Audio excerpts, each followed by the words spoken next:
Ada satu kejadian itu terjadi nyata awal tahun 2004 yang lalu. Di sebuah kota di daerah Kalimantan Barat. Gembala pendeta yang layani ini itu teman sahabat saya. Dan dia tunjukkan fotonya dan kejadiannya ini nyata. Kejadiannya begini. Daerah di Kalimantan Barat ini, satu kota itu, kota kecil ini, itu daerah orang Chinese. Tapi sebagian besar orang Chinese tidak mengenal Yesus, penyembah berhala. Ternyata mendadak, gerejanya dia kecil. Dia berdoa untuk lawatan Tuhan, pertumbuhan gerejanya. Ternyata Tuhan menjawab dengan satu cara. Satu siang, dia ditelepon oleh seseorang untuk dia pergi ke rumah sakit. Ternyata ada kejadian yang menggegerkan kota itu dari rumah sakit ini. Ceritanya begini. Ada seorang ibu tua, encim-encim, toko yayasan orang Chinese daerah kota kecil itu di Kalimantan Barat. Mendadak encim ini sakit keras di ruang ICU, terus meninggal. Begitu meninggal, dia nggak percaya Yesus, tidak tahu Yesus, tidak pernah ke gereja, tidak pernah dia memberitakan Yesus. Setelah dia meninggal, itu kan kalau orang meninggal, wah kan teriak semua. Datang dokter, datang suster, kasih itu setrika 2 biji kan. Ditempelkan 110 wah, jebluk. 20 jebluk, begitu saudara. Terus habis. Udah meninggal, pupil mata dilihat, nadi di tangan nggak ada, nadi di leher nggak ada. Semuanya oke. Ditariklah kain putih. Innalillahi wa inna ilaihi rajiun. Kim koitit saudara. Nah, setelah meninggal, dokternya kasih satu tulisan, udah meninggal nama ini, jam sekian, meninggal waktu sekian. Udah, keluarganya nangis, tunggu di luar ruang sambil menunggu penjaga kamar mayat ambil jenazahnya. Hampir sekitar 13, 14 atau 15 menit kemudian, setelah kejadian itu meninggal, keluarga nangis di luar sambil menunggu penjaga kamar mayat. Tiba-tiba penjaga kamar mayatnya datang. Begitu penjaga kamar mayat datang masuk ke kamar itu, langsung begitu masuk kan penjaga kamar mayat kan biasa lihat mayat. Kalau penjaga kamar mayat sering lihat kue, itu bukan penjaga kamar mayat, saudara. Itu pabrik kue, saudara. Oke, dia masuk. Begitu dia masuk, mereka berdua teriak, hidup lagi, lari, saudara.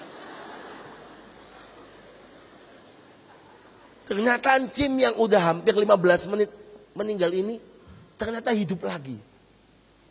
Duduk. Jadi waktu mereka masuk, itu encimnya duduk. Kainnya jatuh. Begitu penjaga kamar mayat datang, masuk pas dia menjelang bangkit. Sudah bangkit, duduk.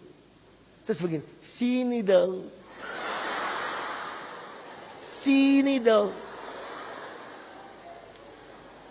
Langsung ini orang dua yang menjaga kamar mayat mau ambil mayat.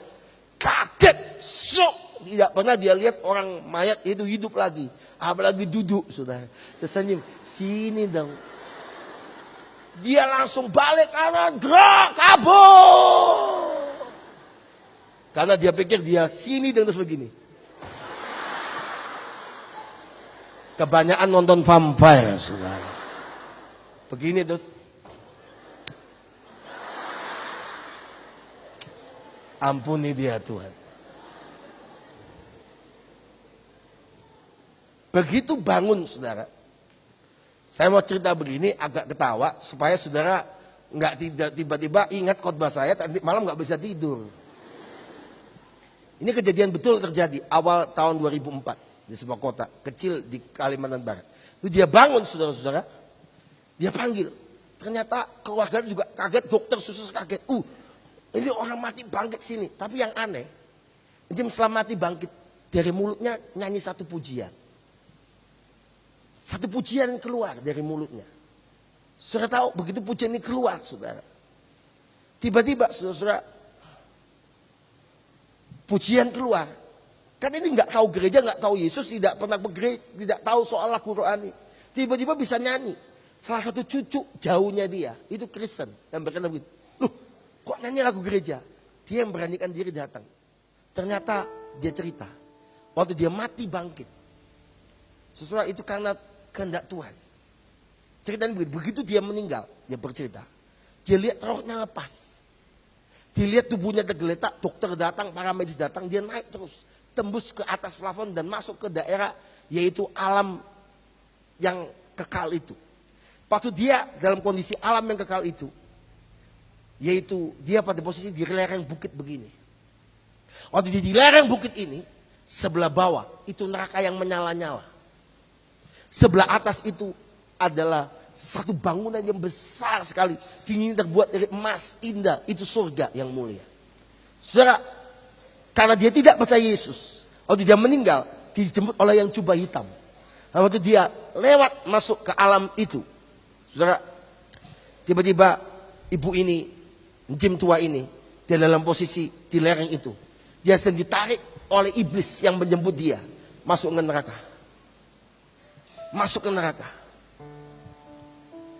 Ditarik, sedang ditarik. Tiba-tiba dia ditarik, dia katanya, kenapa aku masih kesini? Kenapa dibawa neraka ini?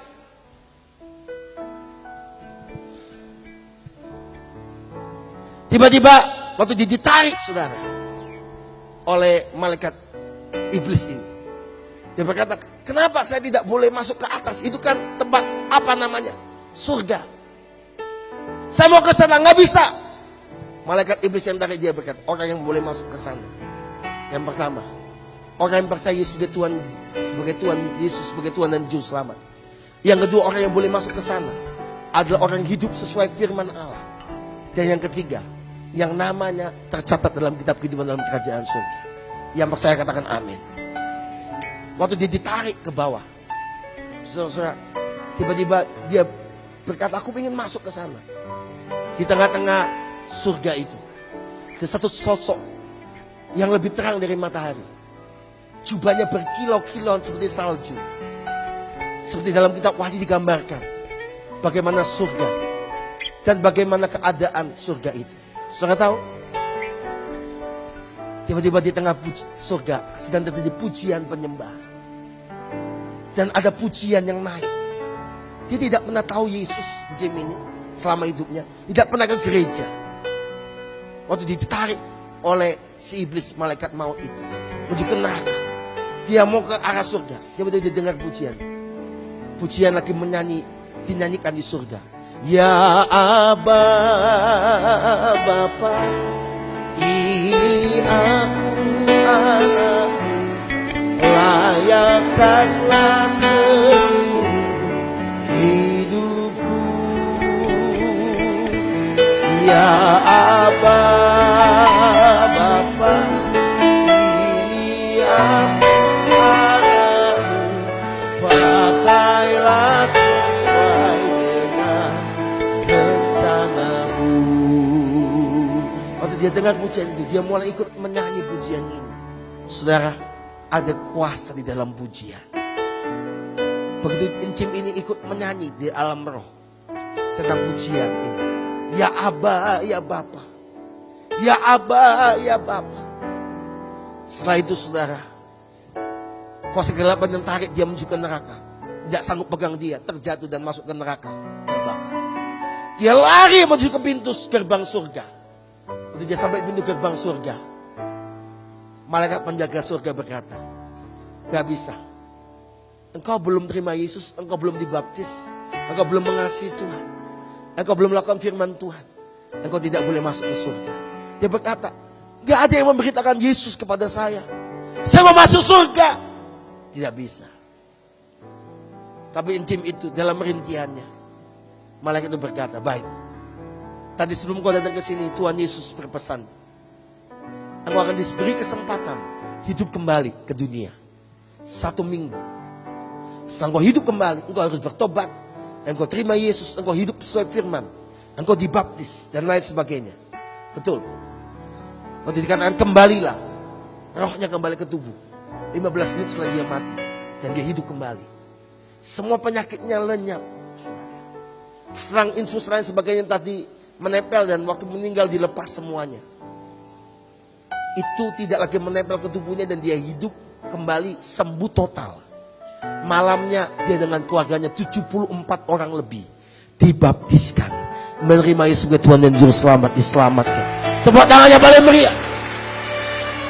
Selama seminggu mereka mengasihi Allah, beribadah pada Tuhan.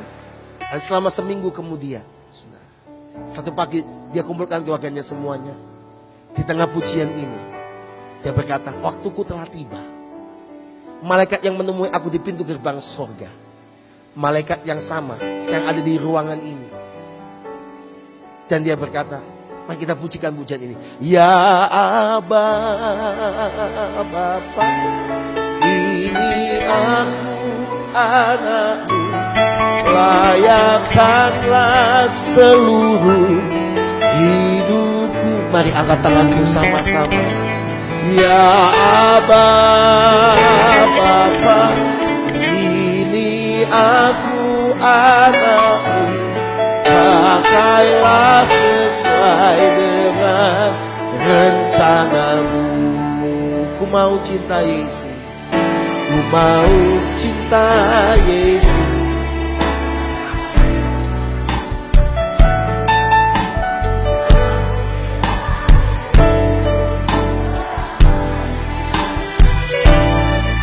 Meskipun badai silih berganti dalam hidupku, tetap cinta Yesus. Ya Aba, ya Aba Bapa, layakkanlah, haleluya, hidupku. Tuhan ajar kami untuk target kami di surga. Pakailah sesuai dengan rencanamu. Biar musik saja. Saudara, di tengah pujian ini, ibu tua yang diberi kesempatan Tuhan 1 minggu, dia hidup kembali. Akhirnya dia baringkan tubuhnya. Di tengah pujian ini dia mengembuskan nafas terakhir. Dan dia meninggal dengan damai sejahtera. Dan saya percaya dia pasti masuk kerajaan surga. Tepuk tangannya paling meriah buat Allah.